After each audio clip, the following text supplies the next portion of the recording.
श्रीकृष्णपरमात्मने नमः।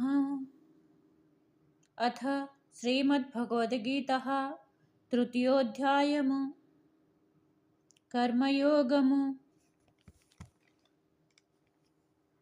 11వ శ్లోకం। देवान् भावयतानेन त्यदेव भावयन्तु वः परस्परं भावयन्तः श्रेयः పరమవాప్స్యథ। యజ్ఞములచే సంతృప్తి నొందిన దేవతలు మీకు తృప్తి కలిగింతురు. ఆ విధముగా మానవులు మరియు దేవతల నడుమ గల పరస్పర సహకారముచే సర్వులకు శ్రేయస్సు కలుగుదురు. లోక కార్యములను నిర్వహించుటకై నియమింపబడిన పాలకులే దేవతలు. దేహాత్మల పోషణార్థమై కావలసిన గాలి దేహాత్ముల పోషణార్థమై కావలసిన గాలి, వెలుతురు, నీరు మరియు ఇతర వరముల నన్నింటినీ సమకూర్చు కార్యము అట్టి దేవతలకు ఇవ్వబడినది. అసంఖ్యాక సహాయకులై నట్టి అట్టి దేవతలు దేవాదిదేవుని దేహములోని వివిధ భాగములు. అట్టి దేవతల తృప్తి మరియు అసంతృప్త లనునవి మానవులు చేయు యజ్ఞాచరణంపై ఆధారపడి ఉన్నవి. అంటే అట్టి దేవతల తృప్తి మరియు అసంతృప్తికి మానవులు చేయ యజ్ఞాచరణపై ఆధారపడి ఉన్నది.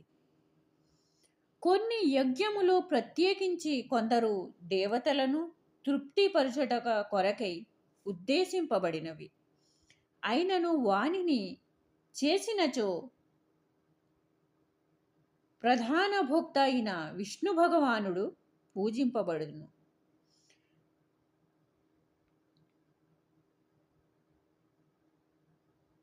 భగవద్గీత 5వ అధ్యాయము 29వ శ్లోకం నందు శ్రీకృష్ణుడే సకల యజ్ఞములకు భోక్త అని తెలువబడినది. భోక్తరం యజ్ఞతపసాం భోక్తారం యజ్ఞతపసాం కనుక సమస్త యజ్ఞముల ముఖ్యోద్దేశము యజ్ఞపతి ప్రీతియే. ఈ యజ్ఞములను యథావిధముగా నిర్వహించినప్పుడు మానవ అవసరములను అందించు వివిధ శాఖలకు చెందిన దేవతలు సహజముగానే సంతృప్తి కలుగుదురు. దానితో ప్రకృతిచే ఉత్పాదింపబడు వస్తు పదార్థములు నందు ఎట్టి కొరతము ఏర్పడదు. యజ్ఞాచరణము అనేక ఇతర లాభములెన్నింటినో చేకూర్చును. చివరికి అవి భౌతిక బంధములు నుండి విముక్తిని కూడా ప్రసాదించును. అనగా సమస్త కర్మలు పరిశుద్ధములు కాగలవు. ఆహార శుద్ధౌ సత్వశుద్ధౌ ధ్రువ శృతిలాభే సర్వగ్రంథినాం విప్రమోక్షః అని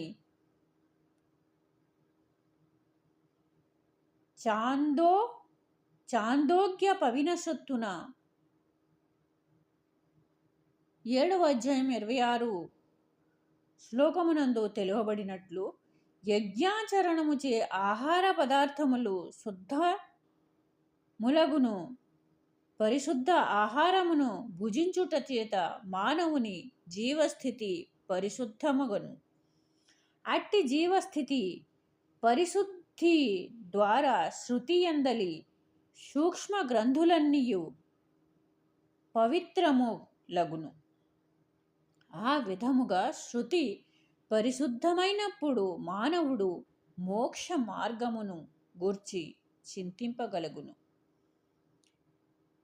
ఇవన్నీయును కలిపి ఇవన్నీయును కలిసి చివరికి ప్రస్తుత మానవ సమాజమునకు అత్యంత ఆవశ్యకమైన కృష్ణ చైతన్యమునకు దారితీయును.